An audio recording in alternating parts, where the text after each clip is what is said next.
What's up, YouTube? Talking about Feng Shui in this one. Alright, there's a universal life force known as Chi or Prana or Ra. And like everything in this life, it moves in cycles or swirls or however you want to look at it. And it flows through your house, through your rooms. And again, this is a representation of what's going on inside you, how the life force flows through you. If you have a lot of built up garbage in your hallway or near your back door, it lets you know where in your body the clutter is accumulating. Or the front door would be the mouth. You know, you're accumulating clutter in different areas of the body, and it's expressing itself in your house. People say the basement is indicative of the subconscious, and your attic is more so just your past. And really, when it comes to any possessions you have, it's like if it's not functional, it doesn't keep a flow in the house. It doesn't embrace you and charge you. It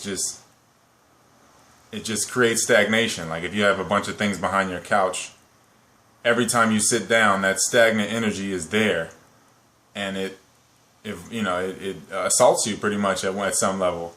So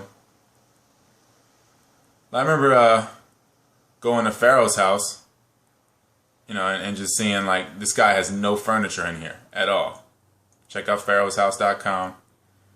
And I remember when I was going into Pharaoh's house, I'm like, this guy has no furniture in here at all, and no bed or anything.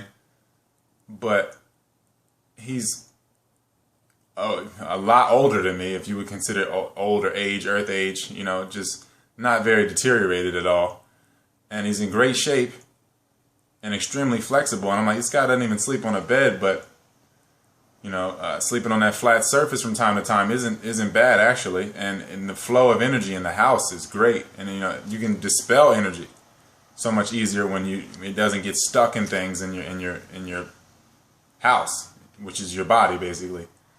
And it's more, in a sense, if you ever had a room that's empty in your house, you can tell that the energy flows in that room really well. Like, I don't know, I used to have, when I was living in larger houses, when I was alone or when I was with my ex, like we had, pretty much always had a room with nothing in it. And it always just was nice to sit in there because the energy flowed in and out a lot better.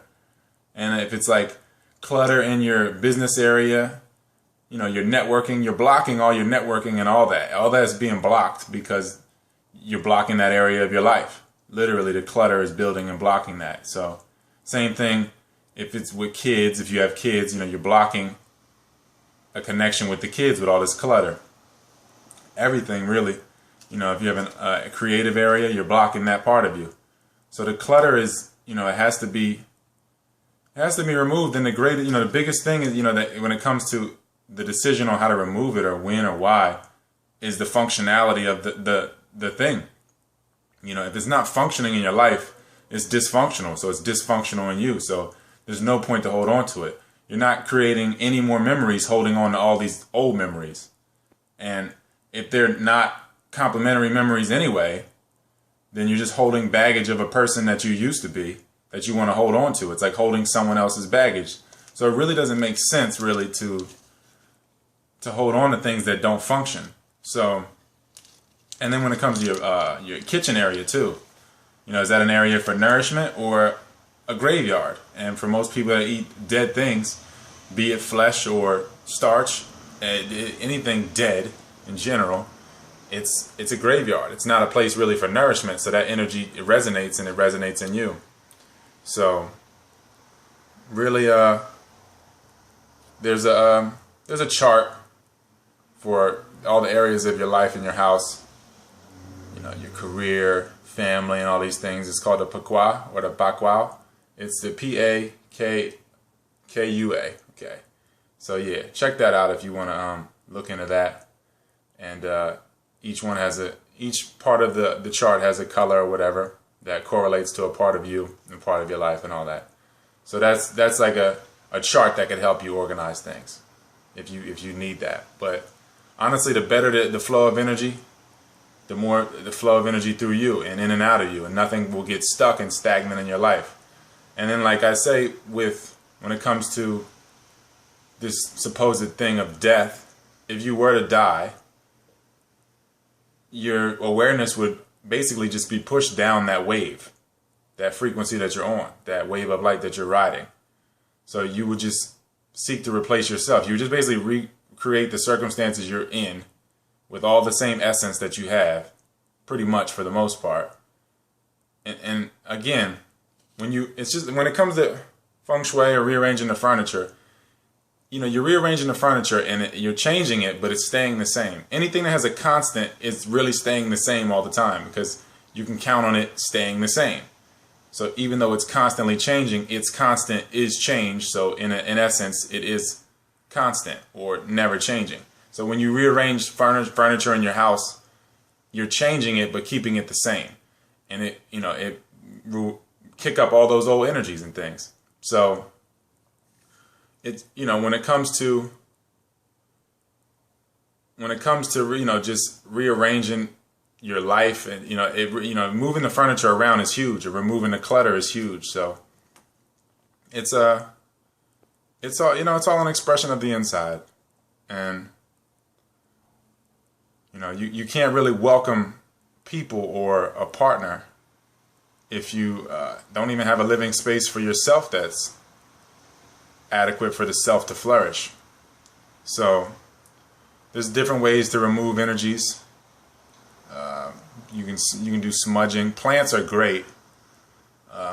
Crystals, incense, other smell goods, essential oils, different things like that. Of course, the coloring and the lighting of the walls and everything. And really just about keeping the flow. That's all it really is about, And just, not really, if it owns you and you don't own it, there's no point in keeping it in your life. No point in holding on to the old baggage and holding on to the old person that you were, or a relationship that you had. You can't move on because you're holding on to something dead. And so you begin to die in an area of your life. It's like most people, what they're passionate about in life is that piece of their essence that's gone. So our passions are usually what comes to the surface in a sense, that the emotions that come to the surface for what we've lost in our true essence. If we feel like we've lost respect or dignity, we're really passionate about that thing. So when we feel like we've lost for some reason, and when we get in this emotional tizzy, that we hold on to what is dead or what is dying, and then it begins to kill us because it's dead and dying. Anything rotting, whatever's next to it, will begin to die. So Feng Shui is just about keeping that energy flowing around you, within you and without you. And it has everything to do with the material your furniture is and everything. It's best to sleep as close to the soil as you can. So it's rough for different people, like in apartments and things like that. Or again, you're sleeping on a bed with springs, that's a block, or a couch that's a block.